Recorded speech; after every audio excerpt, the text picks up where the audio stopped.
Hi. సాధారణంగా భార్యాభర్తల మధ్యన చాలా జరుగుతూనే ఉంటాయి కదా. అలాంటిదే ఒక సంఘటన అనమాట. ఇద్దరు భార్యాభర్తలు ఉంటారు. అయితే వాళ్ళది ఆ రోజు ప్రత్యేకమైన రోజు, అంటే మ్యారేజ్ డే ఉంటుంది. ఆ మ్యారేజ్ డే రోజు ఏ భార్య అయినా కూడా చాలా చాలా అంటే కొందరైతే చాలా ఎక్స్పెక్టేషన్స్ పెట్టుకొని ఇక్కడికి తీసుకెళ్ళాలి, అక్కడికి తీసుకెళ్ళాలి, లేకపోతే ఇవి కొనియాలి, అవి కొనియాలని ఎన్నో కోరికలు కోరుతుంటారు కదా. కానీ ఇక్కడ ఈ భార్య మాత్రం అలాంటి వ్యక్తిత్వం కలది కాదు. కేవలం అంటే ఒక స్పెషల్ డే, అంటే పుట్టినరోజు కావచ్చు, పెళ్లిరోజు కావచ్చు, కొత్త బట్టలైనా కట్టుకోవాలని ఎవరికైనా ఆశగా ఉంటుంది కదా. అలాంటిదే ఈ భార్య కూడా అనుకున్నది. అయితే ఒకసారి ఆ భర్త భార్యకి కానీ తనకి కానీ కొత్త బట్టలు కొనుక్కోలేదు. సరే, సెలబ్రేషన్స్ మ్యారేజ్ పెద్దగా అంటే విశేషంగా కాకపోయినా ఏదో నార్మల్గా ఇంట్లో పూజ చేసుకొని గుడికి వెళ్ళొచ్చి అలా ఉందాం అనుకున్నారేమో అని అనుకుంది ఆ భార్య. అలా అనుకున్నప్పుడు ఇంకా కామ్గా ఆ డే అంతా ఎలా జరుగుతుందో అలా జరగాలి కదా. కానీ కనీసం మాట కూడా చెప్పకుండా హడావిడిగా రెడీ అయితే ఎక్కడికి వెళ్తున్నావు అని అడిగితే అప్పుడు ఇలా ఫ్రెండ్స్కి పార్టీ ఇవ్వాలి, మన పెళ్లి రోజు కదా అని చెప్పేసి వెళ్ళిపోవడం అయితే జరిగింది. అలా వెళ్ళిపోయినప్పుడు ఆ భార్యకి ఏమనిపిస్తుంది, కొంచెం బాధగా అనిపించినా ఊరుకుంది. అలా ఊరుకున్న తర్వాత ఆ పార్టీ అయిపోయిన తర్వాత ఇంటికి వచ్చారు. ఇంటికి వచ్చిన తర్వాత ఇంటికి వచ్చే ముందు ఆ భార్యకి కాల్ చేసి కేక్ తీసుకురానా అని అడిగితే తను ఆ కేక్ ఎందుకు, ఏం అవసరం లేదు అనేసి అంది అనమాట. అలా అన్నప్పుడు ఇంకా తనకి వద్దు అన్నది అన్న ఇది మనసులో పెట్టుకొని ఇంటికి వచ్చాక ఇంట్లో ఆ రోజు అంటే అదృష్టమో దురదృష్టమో ఆ అమ్మాయి వల్ల వాళ్ళ అమ్మ ఇంట్లో కొంతమంది రిలేటివ్స్ కూడా ఉండడం జరిగింది.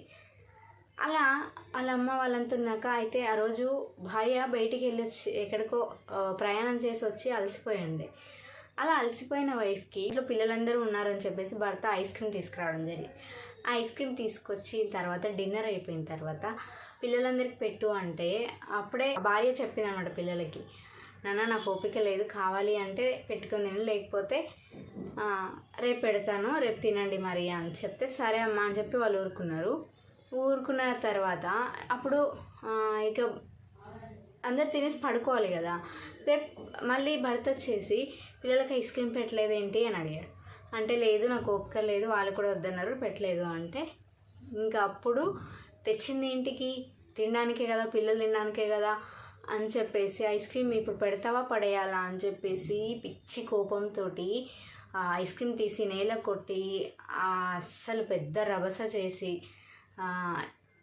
ఆ ఇల్లంతా పడుకోవడానికి పక్కలు కూడా సర్దుకుంటే ఐస్ క్రీమ్ తీసి పడేసినప్పుడు దాని నిండా పడిపోయి ఇంకా ఎంత పిచ్చి పిచ్చి చేశారంటే అంత పిచ్చి పిచ్చి చేసి ఆ తల్లి అంటే ఇప్పుడు భార్యాభర్త వాళ్ళ పిల్లలు ఉంటే పర్వాలేదు, కానీ అక్కడ ఇంట్లో వాళ్ళ అమ్మ కూడా ఉంది, వాళ్ళ అమ్మతో పాటు కొంతమంది రిలేటివ్స్ కూడా ఉన్నారు.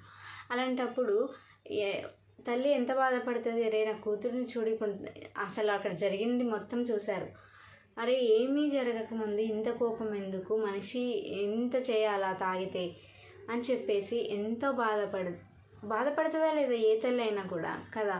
కానీ అంటే కొంచెము నేను చెప్పేది ఏంటంటే కొంచెం ఇంగిత జ్ఞానం అనేది ప్రతి ఒక్కరికి ఉండాలి. అహంకారము ఇతరుల మనోభావాలు దెబ్బతీసేలా ఉండకూడదు. కేవలం ఆ ఒక్కరోజు అంటే నువ్వు ఎన్నైనా పార్టీలు చేసుకోవచ్చు, భార్యకి కనీసం పెళ్లి రోజు అని చెప్పేసి కొనివ్వడానికి లేకపోయింది, కానీ ఇతరులకు పార్టీ ఇవ్వడానికి నీతో డబ్బులు ఉన్నాయా అయితే. కానీ ఇంత అహంకారం పనికిరాదు ఏ మనిషికైనా అన్నది నా ఉద్దేశం కదా. ఇక్కడ ఆమె చేసింది కరెక్టా లేదంటే తను చేసింది కరెక్టా, మీరే చెప్పండి. Thank you so much.